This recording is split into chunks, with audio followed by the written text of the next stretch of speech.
সুস্থ এখন আপনাকে নিজে সুস্থ মনে করেন?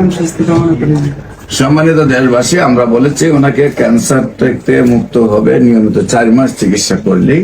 আসসালামু আলাইকুম ওয়া রাহমাতুল্লাহি ওয়া বারাকাতুহু। সম্মানিত দেশবাসী, বিশেষ করে আপনারা জানেন যে সারা ওয়ার্ল্ডে এখন ক্যান্সার, কিডনি, থ্যালাসেমিয়া, এইডস রোগ, এই 4টিকে মরণ ব্যাধি বলা হয় এবং রোগীদের চিকিৎসায় প্রতি মাসে কয়েক লক্ষ টাকা খরচ হয়ে যায়। বছরখানেক চিকিৎসা করলে কোটি টাকা নষ্ট করে যে দেখা যায় লিভার ট্রান্সফার করতে 70-80 কোটি টাকা, 70-80 লক্ষ টাকা দরকার, কোথাও 1 কোটি টাকা দরকার।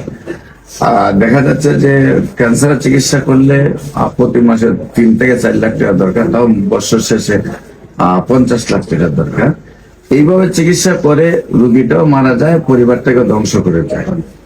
আমরা এমনই একজন ক্যান্সার রোগী যিনি সেই মরণ ব্যাধি থেকে বিজয় লাভ করছেন। আমরা তার হিস্টোরিটা শুনবো, উনি কিভাবে কোথায় চিকিৎসা করেছেন। আপনার নাম?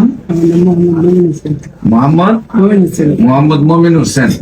আপনি তো আমার এখানে আসছিলেন, একদম অবস্থা খুব শোচনীয় ছিল নাকি? হ্যাঁ, আচ্ছা। আপনার পিতার নাম কি? আব্দুল মজিদ। আপনার মায়ের নাম? আমেনা বেগম। আপনাদের গ্রাম? গ্রামটা একদম অরিজিনাল গ্রাম? শেরপুর। Post office? শেরপুর। থানা? শেরপুর। জেলা?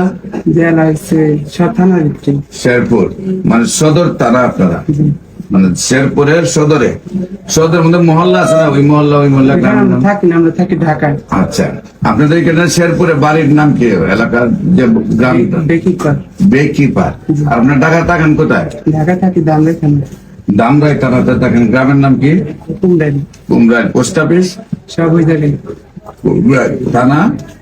থানা লাগেই থাকে। জেলা? উপজেলা, পৌরসভা, সব থানা। জেলায় ধামরাই। আপনার কি প্রবলেম হয়েছিল, কোথায় কোথায় চিকিৎসা করছেন এবং কিভাবে সুস্থ হয়েছেন একটু বলেন। আমার প্রথমত পাইলসের সমস্যা ছিল।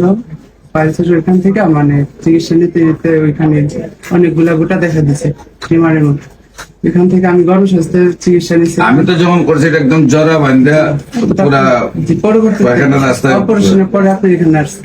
প্রথম কোথায় চিকিৎসা? প্রথম চিকিৎসা করছিলাম আমাদের এই সাভারে এখানে একটা এই হসপিটাল আছে। নাম কি? গণস্বাস্থ্য জাফরুল্লাহ স্যারের হাসপাতালে। ওইখান থেকে চিকিৎসা করার পর পরবর্তীতে বাড়ছে, তারা অপারেশনের কথা বলছিল। পরে ওইখান থেকে তারা আমাকে পেজ হসপিটালে পাঠিয়েছিল। ওইখান থেকে অপারেশন করে না, এখানে অপারেশন করিনি, হসপিটাল পাঠিয়েছিল। ওরা অপারেশন করে নাই, বলছে কি আপনি পিজিতে চলে যান। আচ্ছা, তা চলে আসছেন পিজিতে। আসার পর অনেক ঘোরানোর পরে পেজ হসপিটালে অপারেশন করছিলাম। করার পর আবার মানে জিনিসটা 3 মাস ভালো ছিলাম।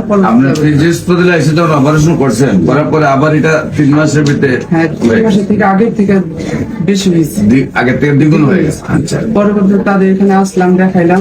পরে ওনারা বললো তোমারটা এখানে অপারেশন করলে সেটা আবার ভাবো এই তোমার ইন্ডিয়াতে যেতে হবে, আমাদের এখানে থেরাপি দিতে হবে, থেরাপি নাই।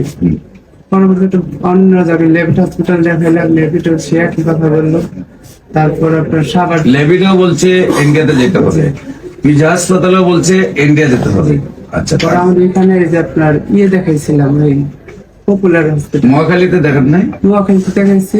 মহাখালী কি বলছে? নোয়াখালী থেকে আপনার ওষুধ দিচ্ছে, আপনার রোগের ওষুধ দিচ্ছে, সেটা চলতেছে। তারাও বলছে মানে তার পেজি হসপিটাল দেখাইছিল, পেজি হসপিটাল আসছিলাম। আসার পরে অবস্থা খুবই খারাপ হয়ে গেছিল। পরবর্তীতে ঘরে করেছিলাম, কথা বন্ধ হয়েছিল একদম। কথা ব্লাড ভাঙছে, প্রচুর ব্লাড ভাঙার পর একদিন মানে ঘরে করেছিলাম। পরবর্তীতে ফেসবুক চালানোর পর ওই বাইরের আইডিটা পর ওনার সাথে কথা বললাম। উনি বললাম আমাদের এখানে আসো, স্যারের দেখান, স্যারে দেখায় কি বলে। পরে আসলাম, এখানে আসার পরে আপনি আমার এখানে যখন আসছেন তখন তো আপনি ব্লিডিং হচ্ছে, প্রচুর গন্ধ ছড়াচ্ছে, আর হলো বাথরুমের রাস্তায় একদম পুরাটা একটা জরা বান্ধে একটা টিউমার ছিল, একাধিক টিউমারের মাধ্যমে। এমনকি ডাক্তার সাহেব বলছেন যে শাড়িটা ধরেন না নাকি? আচ্ছা, এরপরে হলো গন্ধ ছিল প্রচুর। আপনার সাথে যে এইচবিএস আছে এটা আপনি জানেন? জানেন। আচ্ছা, এরপরে এখন আপনার চিকিৎসা আমাদের এখানে করার পরে প্রথম অবস্থায় কি হলো? প্রথম অবস্থায় মানে খুবই অবস্থা খারাপ ছিল। পরে মানে 1 মাস আমার চিকিৎসা নেওয়ার পর আরো দুর্বল হয়ে গেছে, একদম বিছানা করার থেকে আরো অবস্থা খারাপ হয়ে গেল। তারপরে পরে আপনারা ফোন দিয়ে পরে আপনি কুরিয়ার সার্ভিস করে ওষুধ পাঠালেন রক্ত বন্ধ হওয়ার পর ওর থেকে মানে আস্তে আস্তে সুস্থ হয়ে দ্বিতীয় মাস, আজকে কয় মাস চলে? 2 মাস। দ্বিতীয় মাস, 2 মাস আছে। এখন তৃতীয় মাস সামনে। জি। প্রথম মাসে অসুস্থতা আরো বেড়ে গেল, দ্বিতীয় মাসে এসে মোটামুটি সুস্থ। এখন আপনাকে নিজে সুস্থ মনে করেন? এখন সুস্থ কামনা করি। সম্মানিত দেশবাসী, আমরা বলেছি ওনাকে ক্যান্সার থেকে মুক্ত হবে নিয়মিত 4 মাস চিকিৎসা করলেই। ওনার মানে এসবিএস এজে আছে এবং পাশাপাশি ক্যান্সার, যেটা হলো ডাক্তাররা দেখা মাত্র ওনাকে বিদায় দিয়ে দেয়। এমনকি ফিজি হসপিটাল থেকে বিদায় দিয়েছে, মহাকালের থেকে বিদায় দিয়েছে, লেভিট থেকে বিদায় দিয়েছে। তারপরে ইন্ডিয়া যাওয়ার জন্য তারা পরামর্শ দিয়েছে। তারপরে পিজি সর্বোচ্চ হাসপাতাল হিসেবে তারা একবার অপারেশন করেছে। অপারেশন করার পরেও দেখা যায় আবার এটা ডাবল আকারে হয়ে গেছে। আল্লাহর অশেষ সম্মতে আমরা মাত্র 1 মাস চিকিৎসা করেছি। তারপরে এটা অনেক ডাক দিল, মানে বোঝা গেছে যে আরো অসুস্থ হয়ে যাবে, একেবারে বিছানা পড়ে গেল। তারপর দ্বিতীয় মাসে চিকিৎসা করে সুস্থ হলো। উনি যখন ঘরে ঢুকতো গন্ধে কেউ টিকতে পারতো না ঘরে, এবং ব্লিডিং, পর্যাপ্ত ব্লিডিং হয়তো। আল্লাহ ওনাকে সুস্থতা দান করেছেন। দেশবাসীর কাছে আমরা দোয়া চাই উনি যেন টোটালি ক্যান্সার মুক্ত একটি জীবন উনি তাকে এই রোগটার মুক্ত একটা ব্যক্তি হিসাবে তাকে আপনারা দোয়া করবেন ওনার জন্য, উনি যেন স্থায়ীভাবে সুন্দরভাবে সুস্থ হয়ে যায়। আমরা 4 মাস পরে রিপোর্ট করব। এখন শারীরিক ভাবে ভালো আছে, আমরা এখনো রিপোর্ট করি নাই। রিপোর্ট আমরা আপনাদেরকে আবার 4 মাস পরে রিপোর্ট করে আপনাদেরকে দেখাবো। ইনশাল্লাহ উনি, আমরা আশাবাদী, সুন্দরভাবে সুস্থ হবে। বিশেষ করে যে সকল ডাক্তাররা মনে করেন যে ক্যান্সার ভালো হয় না, কিডনি ভালো হয় না, এইডস রোগ ভালো হয় না, আপনার থ্যালাসেমিয়া ভালো হয় না, তাদেরকে বলবো আমরা, আপনারা আমাদের সাথে সহযোদ্ধা হিসাবে আসেন। আমাদের সাথে অলরেডি এমবিবিএস ডাক্তাররা আছেন, বিএসএমএস ডাক্তাররা আছেন, ডিএসএমএস ডাক্তাররা আছেন। আমরা প্রায় 20 জন ডাক্তার একটা জোন আছে। আমরা চাই সবাই মিলে যদি আমরা বলতে পারি যে ক্যান্সার মুক্ত বাংলাদেশ, ক্যান্সার সম্পূর্ণরূপে ভালো হয়, তাহলে একটা ক্যান্সার মুক্ত বাংলাদেশ না, সারা বিশ্বকে আমরা ক্যান্সার মুক্ত করতে পারবো বাংলাদেশ থেকে।